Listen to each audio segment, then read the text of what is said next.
So many of you probably heard of the important history of gaming consoles like Xbox 360, NES, and PS1.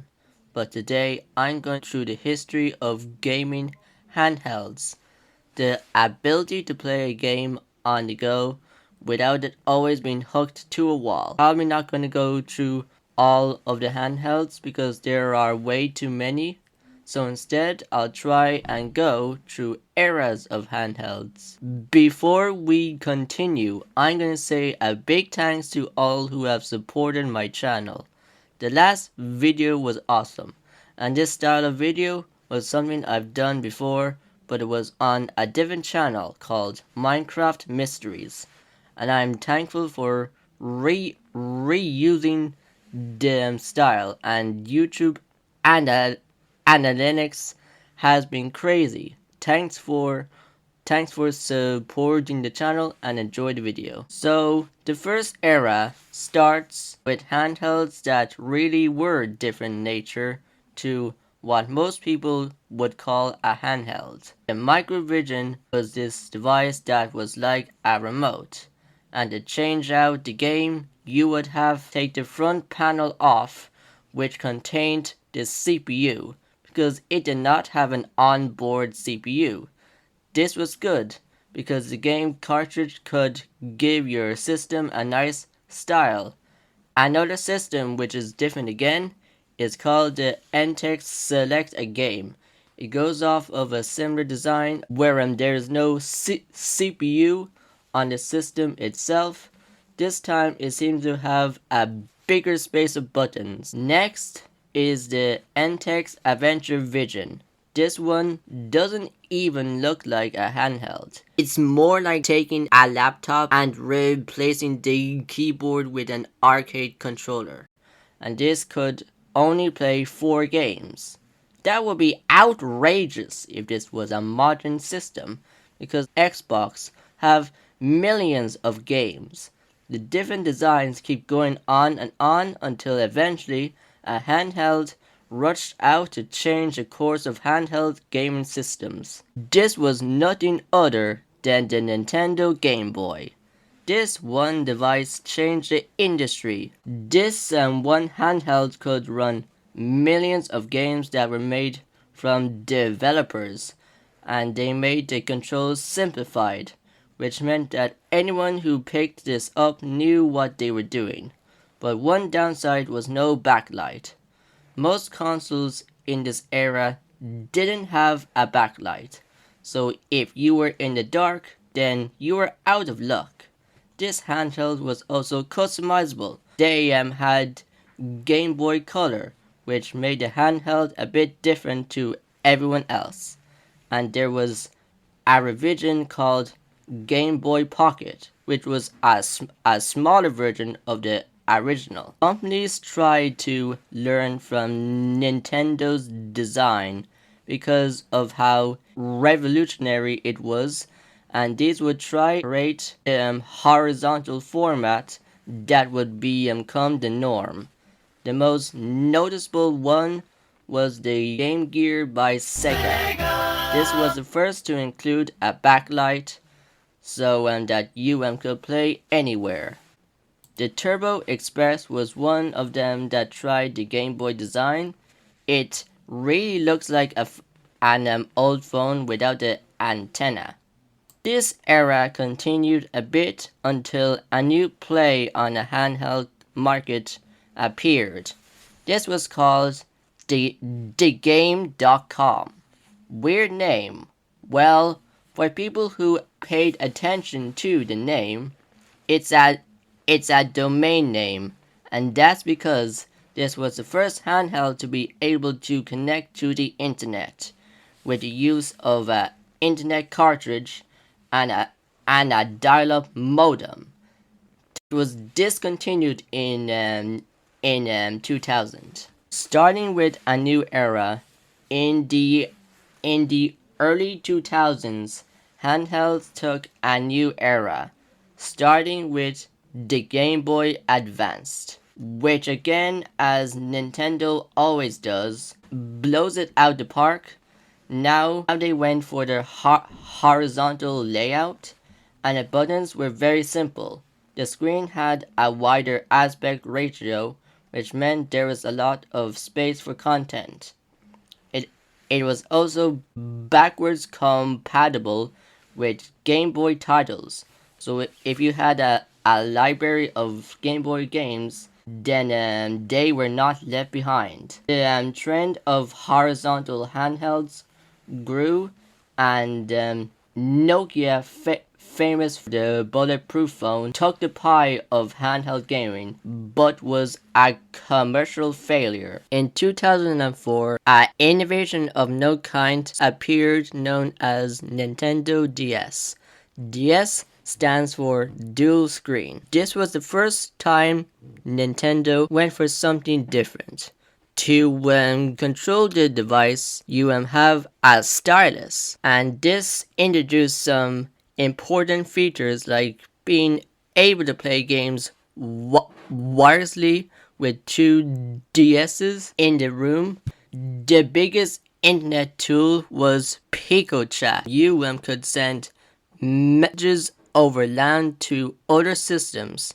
No handheld before this featured a preloaded application like this before. Later revisions of the DS were the Lite, which was a smaller form factor and had a sleek design to that would fit design language that the Wii took. Nintendo DSi advanced features like a fully developed home menu, and there was the introduction to DSiWare, which was an online store phase where you could download games digitally. The DS has already changed the view of a handheld. Going a few years prior, because the DSi came a few years after a new competitor, Sony, with the PlayStation Portable. This handheld was the first to make a handheld that would crossover games from Sony's PlayStation console. They went on a concept of using these discs called Universal Media Discs. They look like a CD-ROM, but put into a plastic casing. The PSP could also play movies. Have you ever thought gaming handhelds could play movies? Well, now you can. It also has some internet capabilities, like a web browser, which is surprising now because Nintendo Switch has such a perfect form factor, but somehow still shy about a simple web browser.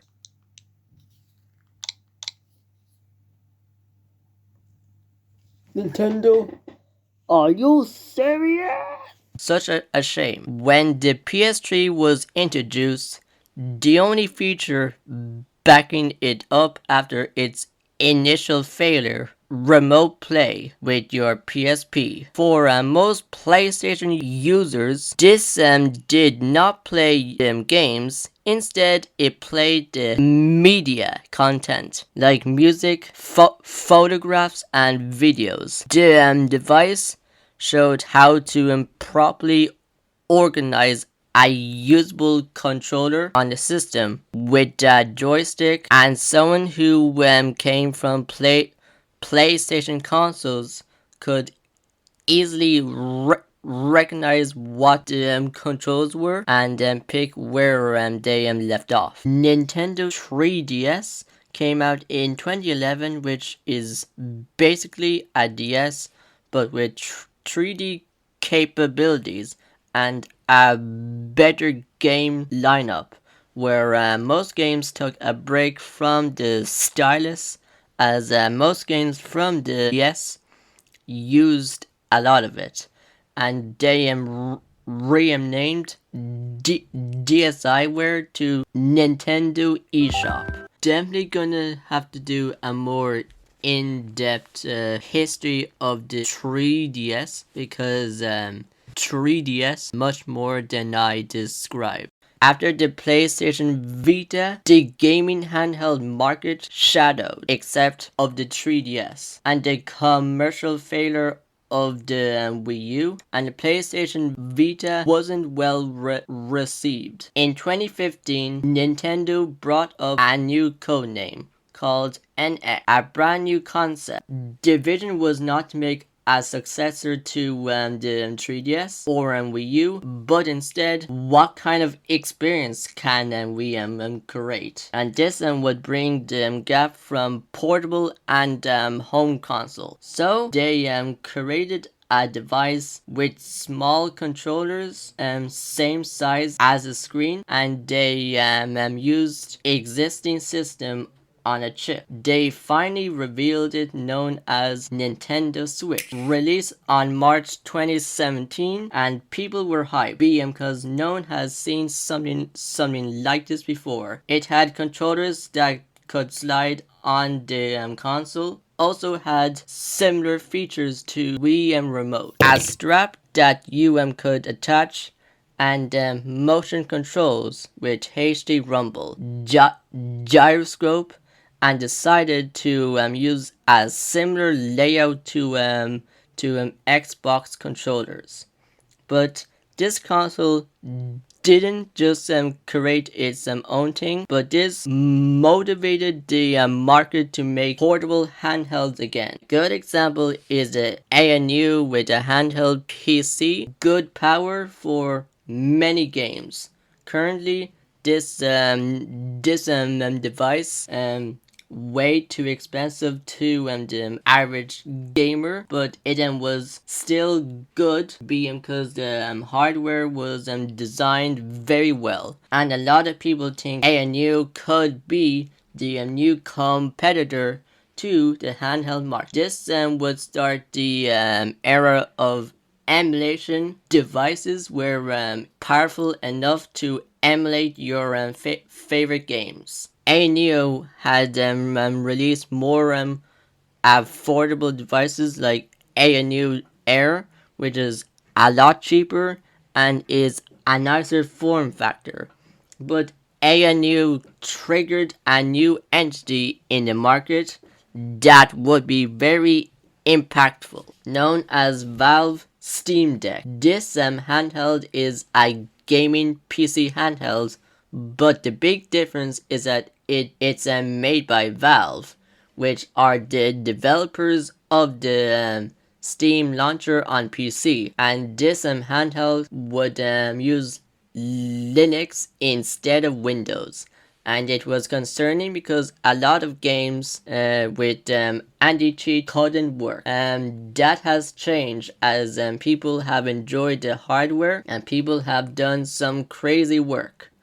And an example, emulation. After a few months, some titles that use anti-cheat software has begun to work. An example is Apex Legends, where previously it couldn't run at all, and that's because companies have been pressured to make games compatible with Linux. Steam Deck has changed a lot of things about portable gaming, and it's seen as the ultimate handheld for everything.